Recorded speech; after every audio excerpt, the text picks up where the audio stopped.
नमस्कार, आप देख रहे हैं डीडी न्यूज। मैं हूं आंचल गुलाटी गुंबर। आगे बढ़ने से पहले एक नजर सुर्खियों की तरफ।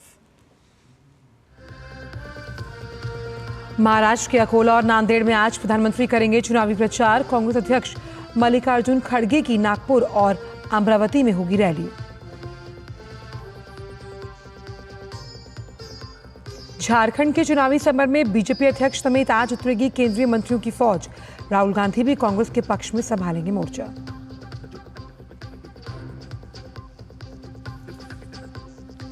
रांची में मुख्यमंत्री हेमंत सोरेन के पीए सुनील श्रीवास्तव के घर आयकर विभाग का छापा। कई अन्य लोगों पर भी कार्रवाई।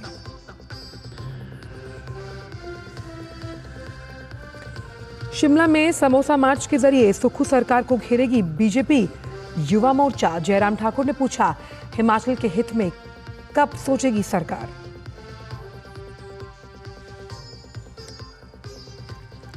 और छठ के बाद अपने अपने शहर लौटने लगे लोग। रेलवे की ओर से 25 से अधिक विशेष ट्रेनों का संचालन। स्टेशन पर भी विशेष इंतजाम।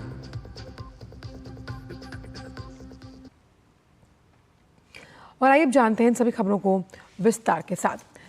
महाराष्ट्र में विधानसभा चुनाव के लिए प्रचार जोरों पर है। सभी राजनीतिक दलों ने चुनावी प्रचार में एड़ी चोटी का जोर लगा दिया। भाजपा प्रत्याशियों के समर्थन में प्रधानमंत्री लगातार दूसरे दिन आज महाराष्ट्र में 2 जनसभाओं को संबोधित करेंगे। वहीं प्रधानमंत्री आज अकोला और नांदेड़ में चुनावी रैली को संबोधित करेंगे। प्रधानमंत्री की दोपहर 12 बजे अकोला में होने वाली रैली और 2:15 बजे नांदेड़ में होने वाली रैली में प्रधानमंत्री के साथ महाराष्ट्र के मुख्यमंत्री एकनाथ शिंदे, उप मुख्यमंत्री देवेंद्र फडणवीस और अजीत पवार के अलावा महाराष्ट्र भाजपा अध्यक्ष चंद्रशेखर बावनकुले मौजूद रहेंगे। अकोला की रैली में प्रधानमंत्री मोदी विदर्भ के अमरावती, बुल्ढाना, यवतमाल और वाशिम जिलों में उम्मीदवारों के समर्थन के लिए लोगों से अपील करेंगे। वहीं नांदेड़ में भी एक साथ कई उम्मीदवारों के लिए वोट मांगेंगे। नांदेड़ जिले की 9 विधानसभाओं के साथ लोकसभा उपचुनाव के लिए 20 नवंबर को मतदान होगा। राष्ट्रवादी कांग्रेस पार्टी के अध्यक्ष अजीत पवार पुणे, सांगली और सतारा में प्रचार करेंगे। वहीं दूसरी ओर कांग्रेस के राष्ट्रीय अध्यक्ष मल्लिकार्जुन खड़गे अमरावती और नागपुर में चुनावी सभा को संबोधित करेंगे। राष्ट्रवादी कांग्रेस पार्टी शरद गुट के अध्यक्ष शरद पवार बीड़ में चुनावी प्रचार करेंगे। वहीं अन्य विपक्षी नेता भी राज्यों के विभिन्न जिलों में प्रचार करेंगे।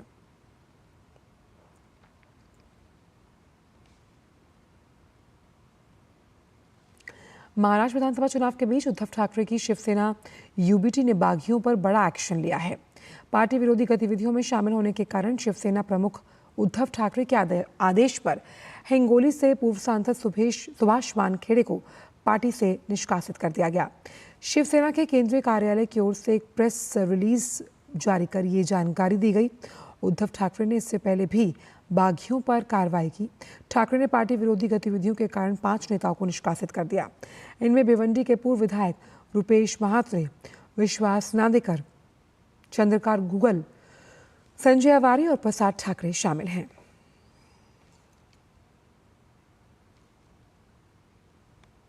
महाराष्ट्र में विधानसभा चुनाव के पहले नागरिकों के बीच मतदान के अधिकार को प्रोत्साहित करने के लिए व्यवस्थित मतदाता शिक्षा और चुनावी भागीदारी अभियान के तहत मुंबई में साइकिल रैली निकाली गई।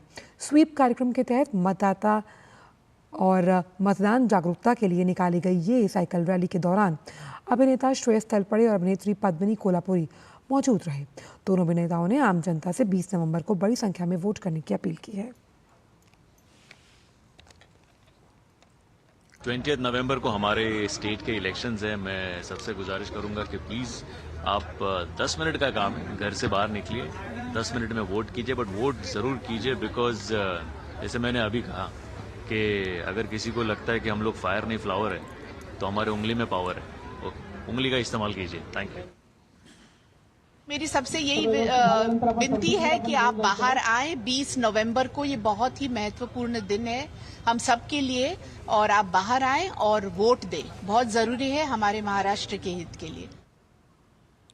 झारखंड विधानसभा से पहले चरण के चुनाव में कुछ ही दिन अभी शेष हैं और 13 तारीख को यहां मतदाता 43 सीट पर प्रत्याशियों की किस्मत तय करेंगे, जिसके लिए सभी राजनीतिक दलों ने प्रचार अभियान में पूरी ताकत झोंकी। यहां मुख्य विपक्षी दल बीजेपी ने अपने नेताओं की फौज उतार दी। आज पार्टी अध्यक्ष जेपी नड्डा समेत कई केंद्रीय मंत्री प्रचार करने आ रहे हैं। नड्डा विश्रामपुर और रामगढ़ विधानसभा में जनसभा करेंगे और रांची में डॉक्टरों के साथ संवाद होगा। अमित शाह जहां पलामू, हजारीबाग, पूर्व सिंहभूम के पोटका में रैली करेंगे तो वहीं जमशेदपुर में रोड शो पर निकलेंगे। केंद्रीय मंत्री राजनाथ सिंह भी खूंटी और चतरा में बीजेपी का प्रचार करेंगे। बीजेपी का दावा है कि हेमंत सोरेन की सरकार वापस नहीं आएगी। बीजेपी ने बांग्लादेशी घुसपैठ, आदिवासियों की अस्मिता, रोटी माटी और बेटी की सुरक्षा समेत भ्रष्टाचार को प्रमुख मुद्दा बनाया और लगातार सोरेन सरकार पर हमलावर हैं। कांग्रेस नेता राहुल गांधी आज झारखंड के बागमारा और मानगो में चुनावी जनसभा करेंगे।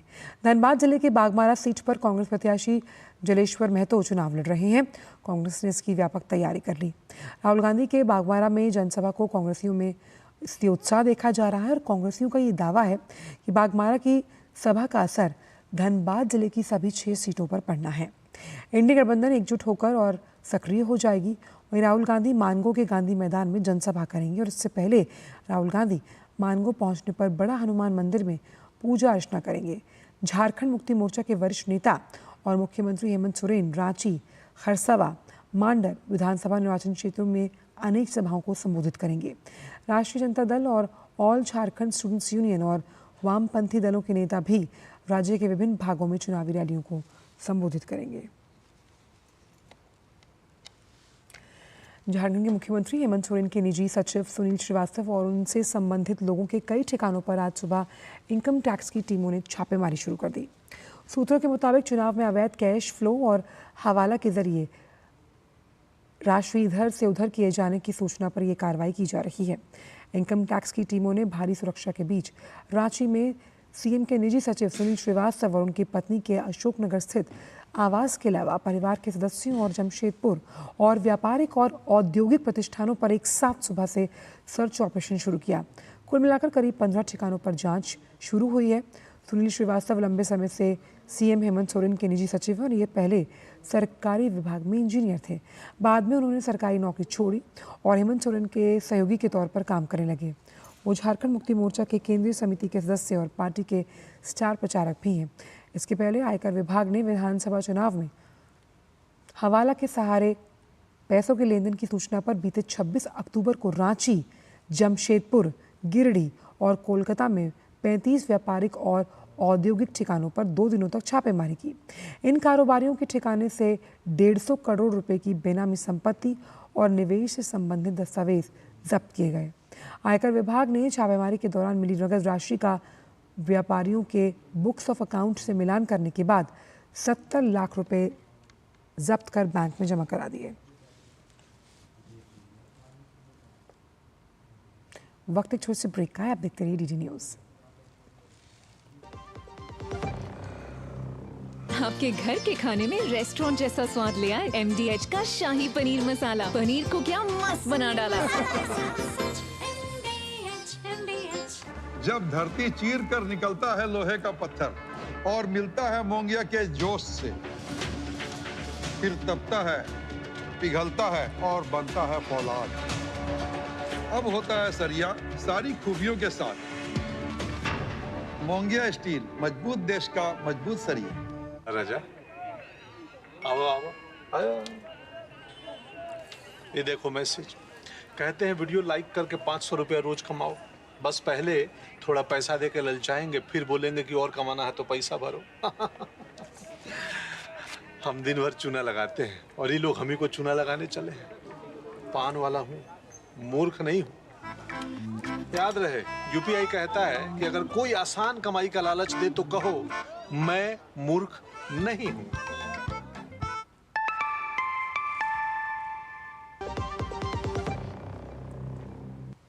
ब्रेक के बाद सभी का स्वागत। प्रधानमंत्री नरेंद्र मोदी ने दिग्गज उद्योगपति रतन टाटा के निधन के करीब 1 महीने बाद एक आर्टिकल लिखा है।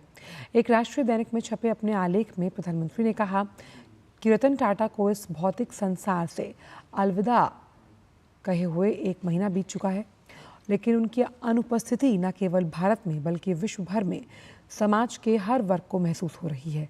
प्रधानमंत्री ने कहा कि रतन टाटा उन लोगों की स्मृतियों में जीवित रहेंगे जिनके लिए उन्होंने काम किया और सपने बुने।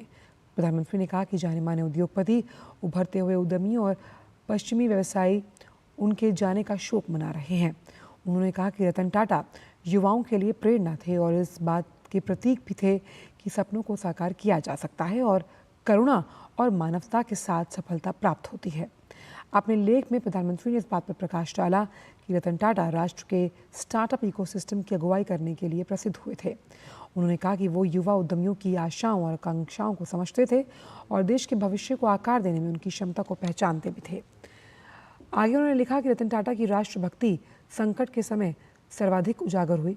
प्रधानमंत्री ने कहा कि मुंबई में 26/11 की घटना के बाद ताज होटल को तेजी से फिर से खोलना इस बात का प्रमाण था और उन्होंने भारत राष्ट्र की आवश्यकता को समझा और आतंकवाद के खिलाफ झुकने से इनकार कर दिया। प्रधानमंत्री ने उन दिनों को याद किया जब उन्होंने गुजरात में रतन टाटा के साथ मिलकर काम किया था, जहां उद्योगपति ने भारी निवेश किया। इसके साथ ही प्रधानमंत्री ने स्वास्थ्य देखभाल, विशेष रूप से कैंसर के खिलाफ लड़ाई में उनके योगदान को भी याद किया।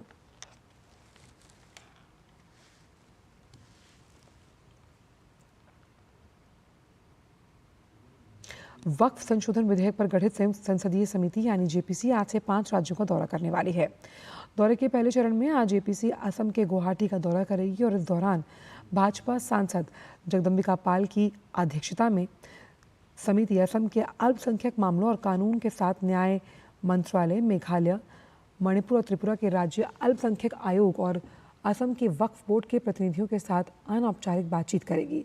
समिति बार काउंसिल और वकील संघों, मुतवल्ली संघों और अन्य हितधारकों के प्रतिनिधियों से भी मुलाकात करने वाली है। इसके बाद समिति ओडिशा, पश्चिम बंगाल, बिहार, उत्तर प्रदेश की राजधानियों के हितधारक समूह से भी मिलेगी। समिति को संसद के शीतकालीन सत्र के पहले सप्ताह के आखिरी दिन विधेयक पर अपनी रिपोर्ट सौंपने के लिए कहा गया। We have come along with our member of parliament, those who are the JPC on Waqf, for a study visit. Here now in Guwahati we will meet the different stakeholders along with the state government representatives, minority commissions and Waqf boards. And after Guwahati then we will go to the Bhubaneswar, then after Kolkata and Patna, Lucknow. Bhajpa प्रवक्ता शरद पूनावाला ने कर्नाटक के कांग्रेस नेता प्रियांक खड़गे पर निशाना साधा। उन्होंने कहा कि कर्नाटक में कांग्रेस सरकार के राज में वक्फ बोर्ड किसानों की जमीन अपने नाम कर रही है और किसानों की आवाज नहीं सुनी जा रही। प्रियांक खड़गे जी, क्या विजयपुरा के किसान झूठे हैं क्या, जिन्होंने बताया प्रूफ के साथ कि कैसे वक्फ ने उनकी ज़मीनों पर अतिक्रमण कर लिया, कैसे आपकी सरकार ने रातों रात उनके नाम ज़मीनें कर ली, कैसे आपके मंत्री मियां जमीर ने बयान दिया कि 1 महीने में सारी संपत्ति वक्फ की कर दी जाए। कांग्रेस का तो यही लक्ष्य है कि किसानों की ज़मीन एक एक करके वक्फ के नाम कर दें। इसीलिए जब वक्फ के कानून में संशोधन की बात जेपीसी में आई, तब कांग्रेस, सपा, तृणमूल कांग्रेस ये सब इस प्रकार से जेपीसी में लड़ने लगे, क्योंकि ये चाहते हैं कि सारी किसानों की ज़मीनें, संपत्ति ये वक्फ के नाम कर दी जाए, अपने वोट बैंक के नाम कर दी जाए। हिमाचल प्रदेश में समोसे पर राजनीति गर्मा गई और इस मामले पर भारतीय जनता युवा मोर्चा आज शिमला में समोसा मार्च निकालेगी। प्रदेश भाजपा युवा मुक्ति मोर्चा शेरे पंजाब से शिमला के लोअर बाजार तक समोसा मार्च निकालेगा। विरोध प्रदर्शन की अगुवाई भाजपा युवा मोर्चा हिमाचल प्रदेश के प्रदेश अध्यक्ष तिलक राज करने वाले हैं। मुख्यमंत्री सुखविंदर सिंह सुक्खू के लिए बनाए गए समोसे और केक उनके सुरक्षा कर्मचारियों को परोसे गए। इसके बाद विवाद खड़ा हुआ और मामले की जांच तक पहुंचा। सीआईडी ने जांच की है कि किसकी गलती से मुख्यमंत्री के लिए लाए गए समोसे और केक पीएम के स्टाफ को परोसे गए। वहीं भाजपा इस मामले को लेकर सरकार पर हमलावर है। प्रदेश के पूर्व मुख्यमंत्री जयराम ठाकुर ने सुक्खू सरकार की कार्यशैली पर चिंता जाहिर की और कहा, प्रदेश की कांग्रेस सरकार अब विकास की चिंता करने के बजाय समोसों की चिंता कर रही है। हिमाचल प्रदेश इन दिनों में चर्चा में इसलिए है कि उनकी सरकार ऐसे कुछ फैसले ले रही है जिनके कारण पूरे देश भर में जगनसाई हो रही है। समोसे पुलिस विभाग के कुछ कर्मचारियों ने, कुछ अधिकारियों ने खाए और उस पर इतना बवाल खड़ा हो गया। और मैं सिर्फ इतनी बात कहना चाह रहा हूं कि जब समोसे पर जांच होती तो सरकार की प्राथमिकता का मालूम पड़ता है कि उसकी प्राथमिकता है क्या। वर्तमान कांग्रेस की सरकार हिमाचल प्रदेश में बिना सोचे समझे फैसले कर रही है और उसका ये परिणाम है। टॉयलेट टैक्स एक बहुत बड़ा उदाहरण है, जिसको बाद में वापस लेने की दिशा में कदम बढ़ाना पड़ा। छठ पूजा मनाकर लोग वापस अपने अपने शहर की ओर लौट रहे हैं। ऐसे में रेलवे ने विशेष इंतजाम किए। आज 25 से अधिक ट्रेन विशेष रूप से चलाई जा रही हैं। छठ पूजा के बाद शिक्षण, प्रशिक्षण और काम के सिलसिले में बिहार और पूर्वांचल से दूसरे शहरों से लौटने वाले यात्रियों के लिए रेलवे ने व्यापक इंतजाम किए। बिहार के समस्तीपुर मंडल के समस्तीपुर, दरभंगा, जयनगर, रक्सौल जैसे शहरों से विशेष गाड़ियों की व्यवस्था की गई है। देश के दूसरे शहरों के लिए की गई इसी तरह सोनपुर मंडल के बरौनी और मुजफ्फरपुर स्टेशनों के साथ दानापुर मंडल के राजेंद्र नगर, पटना एवं दानापुर स्टेशन से विशेष गाड़ियों के चलाने की व्यापक व्यवस्था की गई। वाराणसी मंडल के छपरा स्टेशन और बनारस स्टेशन से भी विशेष रेलगाड़ियों का परिचालन व्यवस्थित किया गया। गोरखपुर और मऊ स्टेशन से भी विशेष ट्रेनें चलाई गईं। रेलवे स्टेशन पर यात्रियों के लिए होल्डिंग एरिया, अतिरिक्त विश्रामालय, शौचालय, help desk, automatic ticket vending machine और अतिरिक्त बुकिंग काउंटर्स के साथ साथ इंफॉर्मेशन कायोस्क के भी इंतजाम हैं। तमाम सुविधाओं के अराउंड द क्लॉक मॉनिटरिंग के लिए महत्वपूर्ण स्टेशंस पर अधिकारियों की तैनाती की गई। यात्रियों की सहायता के लिए स्टेशंस पर बड़ी संख्या में रेल सुरक्षा बल और कमर्शियल विभाग के अतिरिक्त स्टाफ को लगाया गया।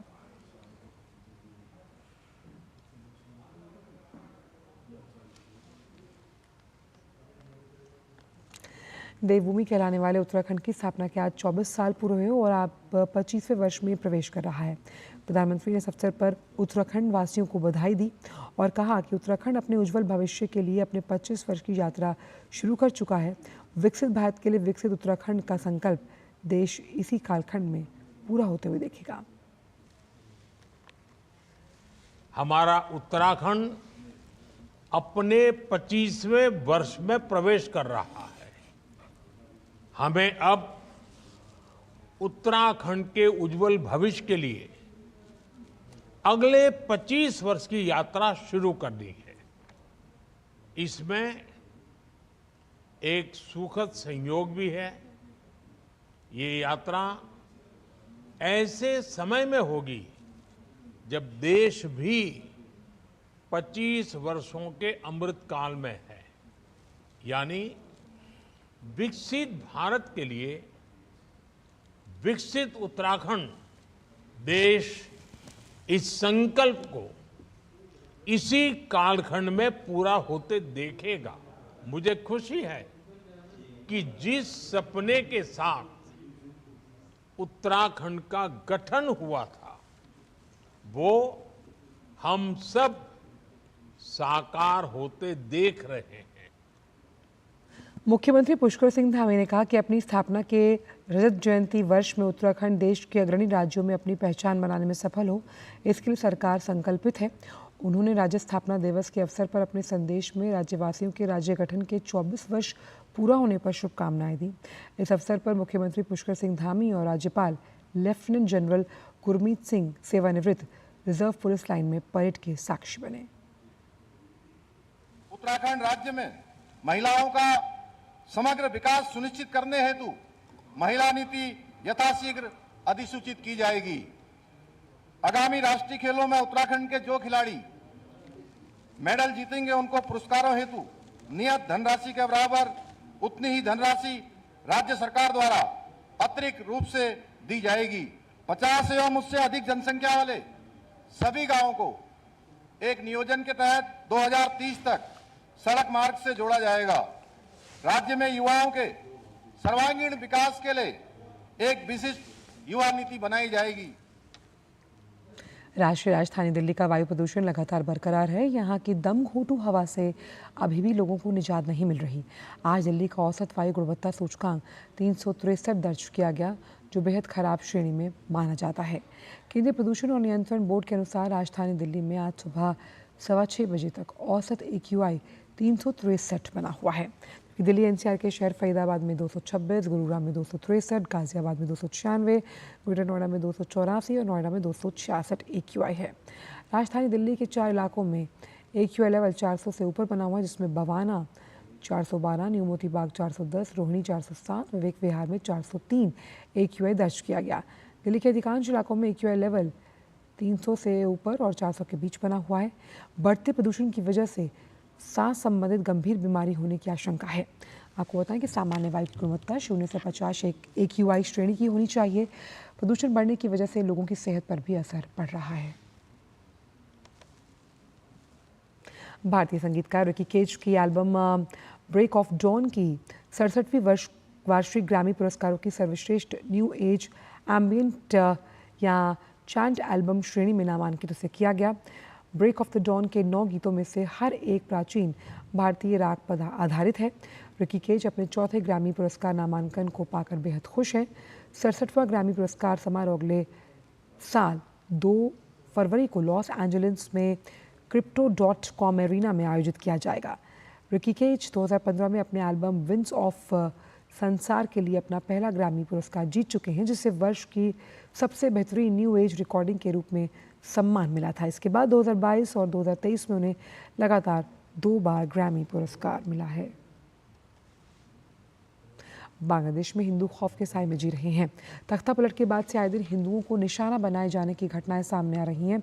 कट्टरपंथियों के अलावा अब तो सेना भी हिंदुओं को प्रताड़ित करने में पीछे नहीं। हिंसक घटनाओं के विरुद्ध बांग्लादेश में हिंदू संगठनों द्वारा बड़े स्तर पर विरोध प्रदर्शन किया जा रहा है और हिंदुओं की सुरक्षा सुनिश्चित करने की मांग की जा रही है। इसी कड़ी में चटगांव के हजारी गली में और इस इलाके में हिंदुओं पर हमला और बर्बरता जैसी घटनाओं के विरोध में इस्कॉन बांग्लादेश के पदाधिकारियों और ने शुक्रवार को विरोध प्रदर्शन किया।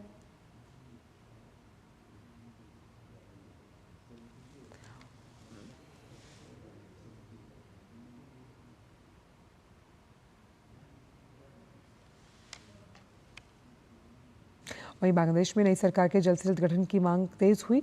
बांग्लादेश के पूर्व प्रधानमंत्री खालिदा जिया की अगुवाई वाली बांग्लादेश नेशनलिस्ट पार्टी के हजारों कार्यकर्ता शुक्रवार को देश की राजधानी में रैली निकालकर नए सिरे से चुनाव कराने और त्वरित सुधारों की मांग कर रहे हैं। अमेरिकी राष्ट्रपति चुनाव के दौरान डोनाल्ड ट्रंप पर हुए हमले को लेकर अमेरिकी न्याय विभाग ने एक बड़ा दावा किया। उसका कहना है कि ट्रंप पर हुए हमले के पीछे ईरान का हाथ था। ईरान ने ट्रंप की हत्या करने के लिए सुपारी दी थी। मैनहट्टन में संघीय अदालत में दायर एक आपराधिक शिकायत में ये आरोप लगाए गए और अदालत में बताया गया कि ईरान के अर्धसैनिक क्रांतिकारी गार्ड के एक अधिकारी ने सितंबर में एक किराए के शूटर को ट्रंप की निगरानी करने और उन्हें मारने के लिए निर्देश दिया था।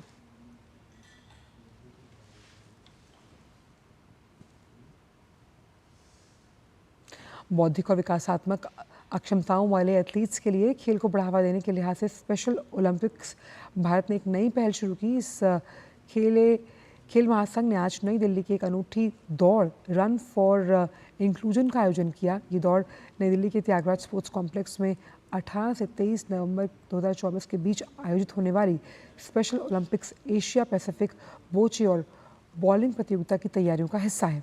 इस मौके पर केंद्रीय मंत्री हर्ष मल्होत्रा के अलावा भाजपा सांसद बांसुरी स्वराज और मनोज तिवारी मौजूद रहे। पूर्व क्रिकेटर निखिल चोपड़ा ने इस मौके पर 2036 में भारत के द्वारा ओलंपिक आयोजन के प्रयासों की भी प्रशंसा की है।